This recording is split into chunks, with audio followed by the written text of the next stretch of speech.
Hello, வணக்கம் brother. எப்படி இருக்கீங்க? வணக்கம் சார். நல்லா இருக்கேன் சார். நல்லா இருக்கீங்களா? நல்லா இருக்கேன். சரி. இப்போ நீங்கள் இந்த மையத்துக்கு எவ்வளோ நாள் ஆகுது?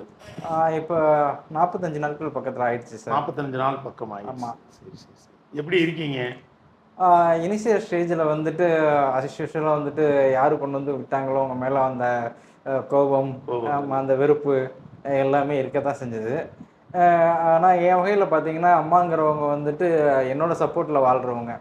அவங்க என்னோட சம்பாத்தியத்தை வேணான்னு சொல்லிட்டு என்னை கொண்டு வந்து சேர்த்துருக்காங்கன்னா என்னோட ப்ரெசன்ஸ் அவங்களுக்கு எவ்வளோ முக்கியங்கிறது அவங்களுக்கு தெரியும். அதாவது என் பையன் எனக்கு முக்கியமாக வேணும்னு சொல்லிட்டு 2-3 நாள் கோபம் இருக்க தான் செஞ்சது. அதுக்கப்புறம் ஒத்து போக ஆரம்பித்த உடனேயும் நானே என்னை சில விஷயங்களில் ஈடுபடுத்திக்கிட்டேன். நீங்கள் சில விஷயங்கள் கவனிச்சிருப்பீங்க. நானே வாலண்டியராக புக் எடுக்கிறது, பசங்களை மென்டர் பண்ணுறது, கிளாஸில் 1 hour ஸ்பீச் கண்டினியூஸாக ஃப்ளாலெஸ்ஸாக நல்ல ஹியூமரஸாக காமெடியாக கொடுத்து கொண்டு போகிறது. இப்போ நான் டோட்டலாக ரிலாக்ஸாக இருக்கேன். நல்ல ஒரு முன்னேற்றம். நல்ல நிறைய சேஞ்சஸ் தெரியுது. ஸோ சாப்பாடெல்லாம் எப்படி இருக்கு? எடுக்குது? திருப்தியாக இருக்குது சார். 3 வேளையும் நல்ல ஹெவி சாப்பாடு நல்லா சாப்பிட்றீங்க. அதாவது பத்தலைனாலும் வாங்கி போட்டுக்கலாம். குழம்பு பத்தலைனாலும் குழம்பு பத்தலை.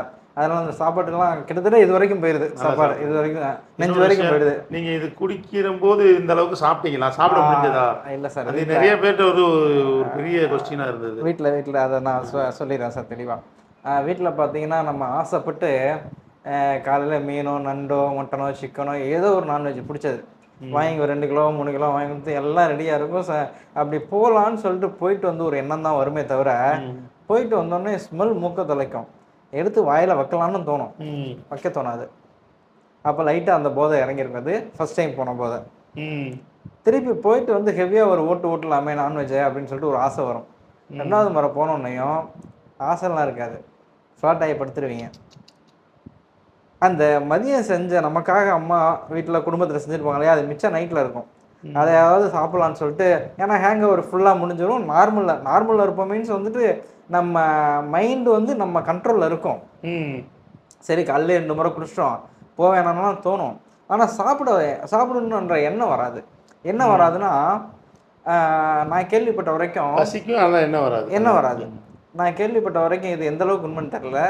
அந்த மாசமாக இருக்க தாய்மார்களுக்கு நாக்கில் அந்த சுவை சுரப்பி வேலையே செய்யாதான். நீங்க எது சாப்பிட்டாலும் மண்ணு மாதிரியே இருக்குமா. அதனால அந்த முதல் 7 மாசம் ரொம்ப கஷ்டப்படும் சொல்லுவாங்க. என் ஒய்ஃப் இந்த விஷயத்த சொன்னாங்க என்கிட்ட. நீ அதனால சாப்பிட மாட்டேங்கிற, நாக்கில் அதை குடிச்சு டேஸ்ட் எல்லாம் போச்சுன்னு. நீங்க ஒரு சிக்கன் குழம்பு ஒரு 5 பீஸ் வச்சிருக்காங்க, ஒரு 4 இட்லி வச்சிருக்காங்கன்னு தட்டில் வச்சுக்கோங்க. என் தட்டில் எனக்கு சாப்பிட சொல்றாங்க. எனக்கு போதை தெளிஞ்சு போச்சு. பிடிச்சமான பொருள் இதே நான் தெளிவாக இருந்தேன். 4 இட்லிக்கு 8 இட்லி ஓடும். அந்த இடத்துல சாப்பிட்ருவோம். நல்லா ஃபுல்லாக சாப்பிட்டு அந்த 4 இட்லியில் ஒரு பீஸை பிச்சு சிக்கன் குழம்பு அப்படி நல்லா உருட்டி பிரட்டி கொண்டு போய் ஒரு வாய் தான் வைப்பேன். அதை முழுங்குறதுக்கு எனக்கு 1 நிமிஷம் ஆகும். 2வது வாய்க்கு எனக்கு தோணாது. எனக்கு இந்த மாதிரி நடக்கும்னு தெரிஞ்சால் என்ன பண்ணுவேன்னா, அந்த 3 இட்லியை ஓரமாக ஒதுக்கி வச்சுட்டு 1 இட்லியை தனியாக வச்சுட்டு அந்த 1 இட்லியை மட்டும் பிச்சு, ஏன்னா குழந்தைங்க கை வச்சு சாப்பிட்லாம், என் ஒய்ஃப் கை வச்சு சாப்பிட்லாம், அவங்க விரும்ப மாட்டாங்க. அதனால இது என்ன ஆகுதுன்னா, இப்போது நான் என்னை பொறுத்த வரைக்கும் நான் குடிச்சு முடிச்ச உடனேயும் என்கிட்ட ஸ்டாமினா இருக்கிற மாதிரி ஒரு இது தோணுது, ஃபீலிங் தோணுது, ஸ்டாமினா இருக்க மாதிரி. அடுத்த நாள் காலைல யூஸ்வலாகவே நீங்கள் இருந்தோன்னே என்ன பண்ணுவீங்க, போயிட்டு டாய்லெட் போவீங்க, ப்ரஷ் பண்ணுவீங்க, கொஞ்சம் தண்ணி குடிப்பீங்க. சில பேர் எங்கள் வீட்டில் நீராரம் டெய்லி இருக்கும். நீராரம்லாம் வச்சுருப்போம். மோர் ஊற்றி மிக்ஸ் பண்ணி வெங்காயம்லாம் போட்டு வச்சுருப்போம். அந்த நீராரத்தை கிளாஸில் ஊற்றி நீங்கள் கொஞ்சம் நேரத்துக்கு முன்னாடி நம்ம ஒரு பேஷண்ட்டுக்கு கீழே பார்த்தோம், ஞாபகம் இருக்கா? மாத்திரை போட்டவர். ஆமாம். அவர் 50% நடுக்கதான் நம்ம பார்த்தது. அந்த நீராகாரத்தை என்னால் 2 கை வச்சும் வாய்க்கு கொண்டு போக முடியாது. எப்போ? அடுத்த நாள் காலைல. நேற்று பேஷண்ட் இப்போ நம்ம குடிக்கும்போது ரொம்ப அந்த மாதிரி இருக்கும். 4 நாள் சாப்பிட முடியாது. 5வது நாள் கால் தோசையில் ஆரம்பிப்பேன். இந்த 4 நாளும் உயிர் வாழ்றது எப்படின்னா, லிட்டர் கணக்கில் மோர் அடித்து, அம்மா தானே, லிட்டர் கணக்கில் மோர் அடித்து ஃப்ரீசரில் வச்சுருவாங்க. தேவைப்படும் போதெல்லாம் எடுத்து ஒவ்வொரு சொம்பில் ஊற்றி அதில் பச்சை மிளகாய் கொஞ்சம் காரத்துக்கு, ஏன்னா இறங்க மாட்டேது, நீராகாரமே இறங்க மாட்டேங்குது. அதாவது லிக்விட் ஃபுட்டே இறங்க மாட்டேங்குது. அப்புறம் எப்படி நமக்கு இந்த ஃபுட் சாப்பிட முடியும்? அதனால அந்த காரம் சாரமாக இருக்கிறதுக்கு 4 நாள் மோர், 4-5 நாள் மோஷன்லாம் போக மாட்டீங்க. மோஷன் போனால் எப்படி போவீங்கன்னா, இந்த பிறந்த குழந்தைங்க பால் குடிச்சிட்டு தண்ணி மாதிரி அப்படியே இந்த சும்மா தண்ணி மாதிரி சும்மா கொஞ்சமாக கொலன்னு போகுது. ரொம்ப ரொம்ப தின்னா போகும். ஆனால் எல்லோ கலராக மோஷன் போகும், ரொம்ப தின்னா போகும். அந்த மாதிரி தண்ணி மாதிரி தான் உங்களுக்கு போகும். அந்த 4 நாள் 5 நாள் மோர் குடிச்சு 5ஆவது நாள் காலையில் ஏதாவது ஒரு ஆஃப் பாயிலில் மிளகுத்தூள் நிறையா போட சொல்லி, தோசை நார்மல் தோசை வீட்டு தோசை இருக்குல்ல, அதை ரொம்ப சின்னதாக போட சொல்லி அங்கே ஆரம்பித்து மத்தியானம் கொஞ்சம் கூட போய், அதுக்கு நைட்டு கொஞ்சம் கூட போய், எனக்கு வந்துட்டு இதை ரெகுலரைஸ் பண்ண இந்த 4-5 நாள் நான் சாப்பிட்லையா சரியா, இந்த ரெகுலரைஸ் கொண்டு வர திருப்பி 4 நாள் ஆகும். ஏன் எப்படின்னா, அந்த 4 நாள் நான் குடிக்காம இருந்தா திரும்ப ரெகுலரைஸ் பண்ணலாம் நார்மலா. உங்களுக்கு தெரியாத விஷயம் இல்லை. ஒரு டைம் நீங்கள் குடிச்சிங்கன்னா உங்கள் கல்லீரல் வந்து 24 மணி நேரம் அதை எடுத்துக்கும் டீடாக்சிகேஷன் பண்ணுறதுக்கு எல்லா பக்கமும் போய். அந்த 24 மணி நேரம் கேப்புக்குள்ளே திருப்பி நீங்கள் அதுக்கு ப்ரெஷரை கொடுக்க அதோட ஃபங்க்ஷனாலிட்டி லெவல் வந்துட்டு அது ரொம்ப ஹார்ட் ஒர்க் பண்ணி ஆகணும். எந்த ஒரு மிஷினரியுமே ஓரளவுக்கு மட்டும்தான் ஃபோர்ஸ் கொடுக்க முடியும். அந்த மாதிரி நான் ரெகுலரைஸ் பண்ணிவிட்டு திருப்பி ஒரு 10 நாள் 20 நாள் வந்து நல்லபடியாக போயிட்டுருக்கோம். குடும்பத்தில் மகிழ்ச்சி, குழந்தைங்க மகிழ்ச்சி. திருப்பி இந்த சைத்தான் ஏதோ வந்துட்டு காதில் சொல்கிற மாதிரி போயிட்டு வந்தாதான் என்ன இன்னைக்கு, அதான் போய் 20 நாள் ஆச்சு, இவ்வளோ சிரமப்பட்டு தெரியுது. சாப்பாடுக்கே நம்ம வந்து திரும்ப வந்து இவ்வளோ எஃபர்ட் போட்டு சாப்பிட்ருக்கோம், எல்லாம் பண்ணியிருக்கோம், தெரியுது, மனசுக்கு தெரியுது. ஒரு இருந்தும் நமக்கு மைண்ட் வந்து உங்களுக்கு போகுது. அப்போ என்னன்னா வீட்டில் பார்த்தீங்கன்னா ஒரு பிரச்சனை இருக்காது. பொண்டாட்டி சந்தோஷமாக இருப்பா, குழந்தைய கூட நல்லா கொஞ்சம் விளையாடும், எல்லாருமே யூடியூப் பார்த்துட்டு அந்த கார்ட்டூன் சேனல் பார்த்துட்டு சிரிச்சுட்டு இருப்போம்.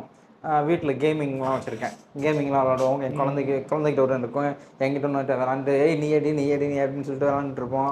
ஒய்ஃப் சமைச்சிட்டு இருப்பாங்க. சின்ன குழந்தை தூங்க போது என் ஒய்ஃபு ஜாய்ஸ்டிக்கை வாங்கி விளாண்டுட்டு இருப்பாங்க. ஹாப்பியாக போகும், ஒரு பிரச்சனை இருக்காது, எல்லாம் நார்மலாக இருக்கும். இந்த ஒரு 5 நிமிஷம் வரண்டின்னு சொன்னாலே என் ஒய்ஃபுக்கு முகம் மாறிடும். ஆனால் என்ன செய்ய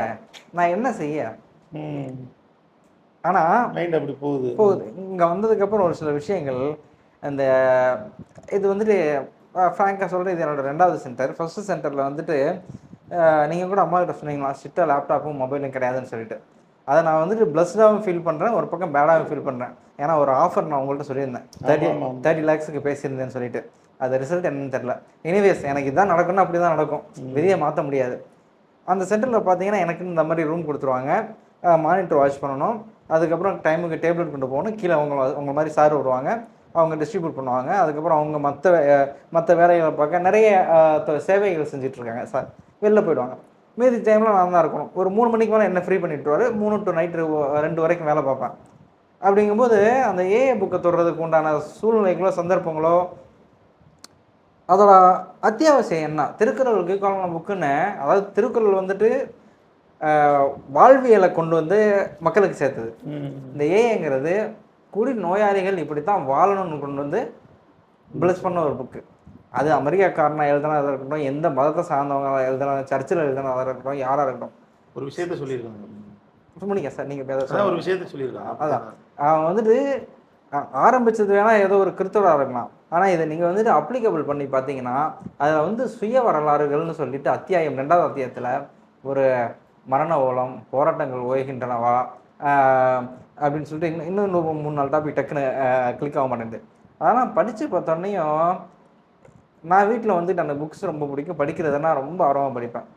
வீட்டில் வந்துட்டு self confidence, how to motivate your self அப்படிங்கிற மாதிரி நிறைய புக்ஸ்லாம் வச்சுருக்கேன். அதெல்லாம் படித்தோன்னா நீ வாழ்க்கையில் எப்படி சம்பாதிக்கலாம், எப்படி வந்துட்டு உன்னோட பொருளாதாரத்தை மல்டிப்ளை பண்ணிக்கலாம் அப்படி தான் இருக்குது. வேறு நீ எப்படி ஒரு நல்ல ஹியூமன் பீயிங்காக இருக்க முடியும்னு சொல்லவே சொல்லலாம் எந்த புக்லேயும். ஆனால் இந்த புக்கில் நீ எப்படி ஒரு ஹியூமன் பீயிங்காக இருந்தால் உன்னோட பொருளாதாரத்தை மல்டிப்ளை பண்ண முடியும்னு, நீ நல்ல மனுஷனாக இருந்தாவே பொருளாதாரம் மல்டிப்ளை ஆகும். குடிநோயாளியாக இல்லாமல் இருந்து, குடிநோய்ங்கிறது சர்க்கரை வியாதிக்கு ஈக்குவல்னு சொல்லி தெளிவாக சொல்கிறாங்க. கட்டுக்குள் வைக்க முடியுமே தவிர கட்டுப்படுத்த முடியாது. அப்போது குடிநோய்ங்கிறது கட்டுக்குள் வைக்க முடியும். கட்டுக்குள் வைக்க முடியும்னா நீங்கள் வந்துட்டு அளவாக குடிக்க முடியாது. கட்டுக்குள் வைக்க முடியும்னா தள்ளி போடுறது மூலமாக கட்டுக்குள் வைக்க முடியும். தள்ளி போட கட்டுக்குள் வைக்க முடியும். ஏப்ரல் 26 நினைக்கிறேன் ஓட்டு, 26 4ஆம் தேதி 8 நாள் குடி தான் சோறு, சோறு தான் குடி, 8 நாளும். அதுக்கு வந்து அம்மா வந்துட்டு என்னை கூட்டி போய் ஒரு கோயிலில் கயிறு கட்டினாங்க. ஒரு 2 டேஸ் வந்துட்டு கம்ஃபர்ட்டாக இருந்தேன். 3வது நாள் மறுபடியும் ஃப்ளாஷ்பேக் ஓட ஆரம்பிச்சிச்சு. போயிட்டேன். அந்த ஏப்ரல் 26 எலெக்ஷனு, 27, 28 2 நாள் குடித்தேன். அந்த ஒரு சண்டே கயிறு போட போனோம். திங்கக்கிழமை செவ்வாய்க்கிழமை ஏதோ ஒரு நாள் விட்டுட்டேன். அதுக்கப்புறம் புதன்லேருந்து மே 4ஆம் தேதி திங்கக்கிழமை ஓட்டு எண்ணிக்கை. புதன் டு திங்கக்கிழமை அப்படின்னா எத்தனைன்னா கிட்டத்தட்ட 6 நாள். 6 நாளும் நம்ப மாட்டேங்க, எந்த அம்மாவும் ஒத்துக்க மாட்டாங்க. அதுவும் அடுத்தவங்க வீட்டில், யாரும் எங்கள் அண்ணன் வீட்டில், என் வீட்டில் கூட இல்லை. எனக்கு என் ஒய்ஃபும் கொஞ்சம் அம்மா சொல்லியிருப்பாங்க உங்கள்கிட்ட ஒரு சின்ன பிரச்சனை ஒன்று, அதனால் பிரிஞ்சிருக்கலாம்னு சொல்லிட்டு கொஞ்சம் தனியாக இருக்கும். கூட இருந்தால் அடிக்கடி மனஸ்தாபம் வரும், சண்டைகள் வரும்னு சொல்லிட்டு. அப்படிங்கும்போது அண்ணன் வீட்டில் இருக்கோம். அண்ணன் ஒய்ஃப் என்னதான் எங்கள் தாய் மாமா பொண்ணாக இருந்தாலும், எங்கள் கூடவே வளர்ந்த பொண்ணாக இருந்தாலும், அவங்க புருஷன் அவங்க குடும்பம் இல்லையா. அவங்க வீட்டில் சோஃபாவில் போய் உட்காந்துட்டு கால் மேலே காலை போட்டு டிவியை போட்டு இந்த பக்கம் பாட்டிலை வச்சுட்டு, இந்த பக்கம் லிம்கா இதை வச்சுட்டு, இந்த பக்கம் கிளாஸை வச்சுட்டு குடிச்சிட்டு, வயசு பொண்ணு இருக்குது, வயசு பையன் இருக்கான், 2 பேரும் அன்பாக தான் இருக்காங்க. புரியுது, ஏற்றுக்க என்னால் முடியுது. எப்போ குடிச்சிட்டு இருக்கும்போது சரியுமா, இதுக்கு மேலே பண்ணலாமா, இதுவே கடைசியாக வச்சுக்கிறோமான்னு சொல்கிறேன் நான். ஏறுது மலை. ஐ மீன் நான் வந்துட்டு ஃபுல் ட்ரங்கில் இருக்கேன். I am not a person who I am. அதாவது நான் இருக்கிற மாதிரி ஃபீலில் இருக்கேன், ஆனால் நான் இல்லை. முன்னுரிமை எதுக்கு கொடுக்கணுமோ அதுக்கு கொடுக்காம விட்டுட்டேன். முதல் காரியம் முதலில். ஆமா, இப்போ வந்து இங்கே வந்ததுக்கப்புறம் எப்படி இருக்கு? இதுக்கு வந்ததுக்கு நல்லா இருக்கு. முன்னுரிமை எதுங்கிறது எனக்கு நல்லா தெரியும். இனிமேல் நல்ல வாழ்க்கை வாழ்வீங்க. வாழ்றேன். நான் ஒரு நாள் அதான் சொன்னேன், எனக்கு இந்த 3 நாளைக்கு முன்னாடி கூட சொன்னேன்னு நினைக்கிறேன் உங்கள்கிட்ட, ஒரு கனவு வந்துச்சு, ஆஃபர் லெட்டர் வந்து வாங்கின மாதிரி. நானும் என் ஒய்ஃபையும் குழந்தைங்களாம் கூப்பிட்டு வரேன். சின்ன குழந்தைலாம் பார்த்தீங்கன்னா இங்கேயே விட்டு போயிருங்க ப்ரோ அப்படின்ட்டுருவீங்க. ஒரு 10 நிமிஷம் பேசிங்கன்னா போதும், வாய் கிழிச்சு எடுத்து 2.25 வயசு கூட்டி வரேன், அழைச்சிட்டு வரேன். வந்துட்டு தாக்கம் குறைஞ்சிருச்சு சார், குடியோட தாக்கம் குறைஞ்சிருச்சு. குறைஞ்சிருச்சு இல்லவே இல்லை, சொல்ல போனால் அந்தளவுக்கு போயிடுச்சு. பயனுள்ளதாக இருந்ததா சார்? நல்லா பயனுள்ள. இப்போ நான் அந்த பீடி குடிக்க எதுக்குன்னா, நான் வந்துட்டு முன்னாடி அந்த ஹேண்ட்ஸ் அந்த கணேஷ் புகையில மாதிரி போட்டுட்டு இருந்தேன். வீட்டில் அம்மா சொல்லியிருப்பாங்களான்னு தெரியல, போட்டுட்டு இருந்தேன். அது எதுக்குன்னா, அந்த படிக்கும்போது சும்மா தனியாக உட்காந்துருக்குமா, அதை போட்டு உட்காந்தோம்னா ஏதோ ஒரு கூட இருக்கணும், அது ஏதோ ஒரு ஃபீல் எனக்கு. அது போட்டது கூட ஞாபகம் இருக்கும் வச்சுக்கலாம். நான் பாட்டுக்கு படிச்சுட்டே போய் சாப்பிட்ற நேரத்தை மறந்துடுவேன். ஓகே. அதில் வந்து அந்த பீடி கூட இது கூட டெம்பரவரி மெடிசன். தலைவலிக்கு போகிறோம் அனாசினேன், அது தலைவலி முடிஞ்சோன்னா அதை பற்றி யோசிக்க போகிறதில்ல. கண்டிப்பாக. ஓகே, என்ன ஏதாவது நல்லபடியாக சொல்லுங்க சார். இல்லை என்ன ஷேர் பண்ணுறாங்கன்னு அது சொல்கிறேன். நல்லபடியாக நீங்கள் தெளிவாக பேசுகிறீங்க. ஒரு நல்ல முன்னேற்றத்துக்கு நல்லா வருவீங்கன்ற நம்பிக்கை முழுசாக இருக்குது. நன்றி சார். ரொம்ப நன்றி. தேங்க்யூ.